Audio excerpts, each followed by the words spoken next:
तो जैसा कि आप लोगों को पता है कि अभी एग्ज़ाम जो है 15 जून से शुरू होने वाली है झारखंड में। जी हाँ, तो मेरा काम है पढ़ाई कराना। पढ़ाई के साथ में जब एग्ज़ाम नज़दीक आ जाए तो आपको एग्ज़ाम से कुछ समय पहले वो सारे इंपॉर्टेंट क्वेश्चन दे देना जो आपके एग्ज़ाम के लिए काफ़ी महत्वपूर्ण है। जी हाँ, तो आज हम लेकर आए हैं यहाँ पे मिडवाइफरी एंड गायनिकोलॉजी के मोस्ट इम्पॉर्टेंट क्वेश्चन लेकर, जिसको आप इस बचे हुए समय में अगर आप पढ़ लेते हैं या पढ़ लेती हैं तो एग्ज़ाम में कोई डर आपको नहीं रहेगा। जी हाँ, यहाँ पे हम टोटली 29 क्वेश्चन लेकर आए हैं टोटली, जिसमें शॉर्ट क्वेश्चन भी है और लॉन्ग क्वेश्चन ही है, दोनों इंक्लूड करके 29 क्वेश्चन है। और आपका 15 से एग्ज़ाम है। अभी से पढ़ना, डेली 2-2 क्वेश्चन का तैयारी करेंगे। शॉर्ट क्वेश्चन तो एक दिन में 3-4 भी आप तैयारी कर सकते हैं, तो शॉर्ट क्वेश्चन ही ज़्यादा पर है। लॉन्ग क्वेश्चन 8 से 10 ही है, बाकी ज़्यादा शॉर्ट ही क्वेश्चन है।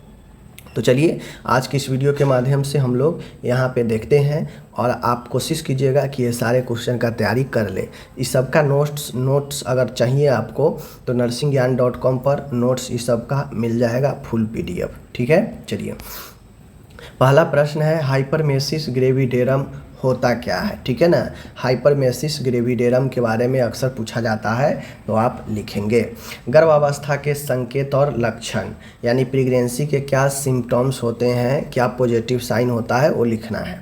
गर्भावस्था में होने वाला शारीरिक परिवर्तन, ये जो क्वेश्चन है शारीरिक परिवर्तन फिजियोलॉजिकल चेंज, यह आपको लॉन्ग में भी पूछ लेता है क्योंकि ये क्वेश्चन है बड़ा जब आप इसका आंसर लिखेंगे तो। ठीक है, गर्भावस्था के सामान्य छोटी समस्या एवं उनका प्रबंध, यानी minor disease, minor element pregnancy में कौन कौन सा है और उसका प्रबंध कैसे करते हैं, ये पूछ रहा है। ठीक है, आगे है यहाँ पे हाई रिस्क प्रेगनेंसी। ठीक है ना, उच्च जोखिम वाला प्रेगनेंसी, वह कौन कौन सी ऐसी स्थिति है जो हाई रिस्क प्रेगनेंसी को हाई रिस्क बनाता है, उसका सूची लिखना है और हाई रिस्क का कारण और प्रबंध बताना है। ठीक है, आगे मैं बढ़ता हूँ तो मासिक धर्म चक्र। ठीक है ना, मासिक धर्म चक्र, उसके बाद यानी मेंस्ट्रुएशन साइकिल, पार्टोग्राफ, उसका उपयोग और उसका व्याख्या आपको करना है पार्टोग्राफ। ठीक है, नेक्स्ट है एमेनोरिया। ठीक है ना, एमेनोरिया जहाँ पे मासिक धर्म नहीं आता है, अनुपस्थित होता है, तो उसे एमेनोरिया कहते हैं। इसको डिटेल्स में लिखना पड़ेगा जब आपसे अगर पूछेगा तो। एपिजियोटोमी क्या होता है, भगछेदन हिंदी में कहते हैं। इसका कब संकेत जरूरी पड़ता है करना और इसका देखभाल कैसे करेंगे अगर एपिजियोटोमी अगर हो जाता है तो।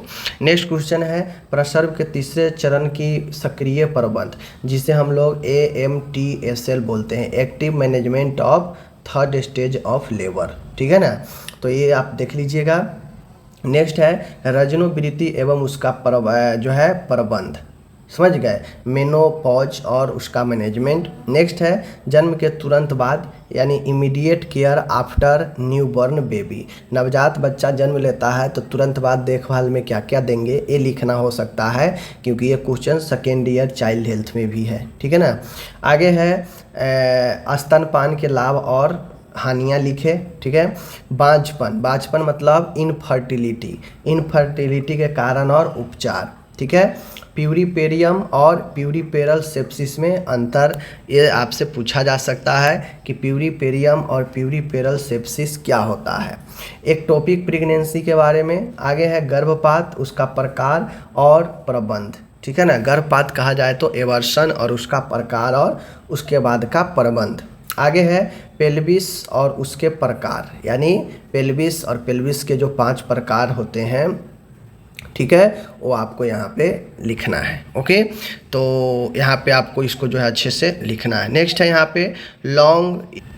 अब हम लोग यहाँ पे देखने वाले हैं लॉन्ग क्वेश्चन। ऊपर में था शॉर्ट क्वेश्चन और उसमें से अगर जोड़ के लॉन्ग में भी पूछ दे तो आपको घबराना नहीं है।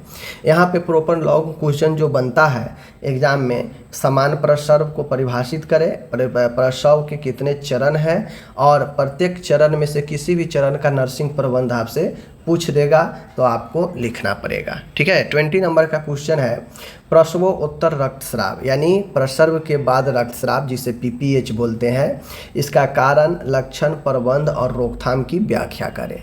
लॉन्ग में डिटेल्स में पूछता है।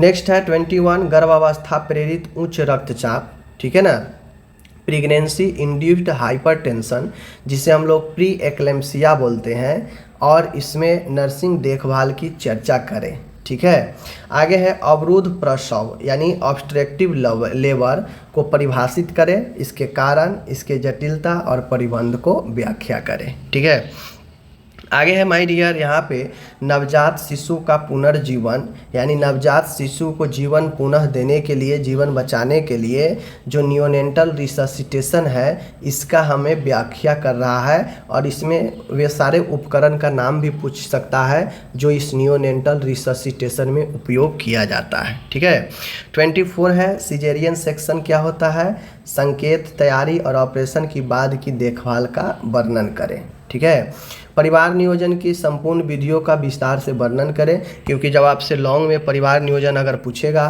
तो उसमें डिटेल्स में ही पूछेगा, अस्थायी या अस्थायी दोनों के बारे में। कम वजन वाले शिशु की देखभाल का वर्णन करें। कम वजन वाले कहने का मतलब होता है low birth weight baby, LBWB। ठीक है, तो ये आपको इसको डिटेल्स में LBW मतलब लो बर्थ वेट बेबी होता क्या है, यह क्यों होता है, लक्षण, संकेत, जटिलता और इसका प्रबंध। ठीक है, आगे है प्लेसेंटा प्रेविया और अब्रेपिटो प्लेसेंटा पर चर्चा करें। ठीक है, आपसे एग्जाम में हो सकता है दोनों पर अंतर भी पूछ ले, या फिर दोनों में से किसी एक के ऊपर भी पूछ ले, या दोनों के बारे में पूछ ले और इसका प्रबंध भी पूछ ले, तो आपको ये दोनों को देखना है। प्रसव पूर्व देखभाल, जिसे हम लोग एंटीनेंटल केयर बोलते हैं, इसको परिभाषित करना है, इसका उद्देश्य लिखना है, और एंटीनेंटल केयर के दौरान दी जाने वाली जो एडवाइस होती है एक महिला को, वो बताना है। ठीक है, आगे है 29 नंबर है एक्लेम्सिया के बारे में चर्चा कीजिए तथा इसके कारण, लक्षण और प्रबंध को लिखिए। अगर प्री एक्लेम्सिया के बारे में नहीं पूछा तो एक्लेम्सिया के बारे में एग्जाम में पूछा जा सकता है। ठीक है, ज़्यादातर संभावना प्री एक्लेम्सिया का ही होता है, क्योंकि प्री एक्लेम्सिया का बढ़ा हुआ लक्षण ही एक्लेम्सिया होता है, जहाँ पे गर्भवती महिलाओं को दौरा आता है, तो दौरा आने लगा मतलब वह एक्लेम्सिया बन जाता है। तो कुल मिला के मैंने यहाँ पे 29 क्वेश्चन यहाँ पे दिया है, आप इसको अच्छे से पढ़ लेंगे। उम्मीद है आप पढ़े होंगे पहले भी, मैं तो सारा चीज़ पढ़ा चुका हूँ। अगर आपको बुक से नहीं समझ में आए तो इसमें जितना भी क्वेश्चन मैं दिया हूँ मैं सब चैनल पर पढ़ा रखा हूँ। आप जो है जाएंगे प्लेलिस्ट में, किसी भी थर्ड ईयर के प्लेलिस्ट में जाएंगे और वहाँ से आप देख सकते हैं सारा क्वेश्चन को, सारा को समझ सकते हैं। ठीक है, बाकी ऑब्जेक्टिव मैं पहले पूर्व में बहुत सारा करा चुका हूँ, तो आप ऑब्जेक्टिव्स देखें, बेहतर रहेगा। ठीक है, मिलते हैं नेक्स्ट वीडियो के साथ, धन्यवाद।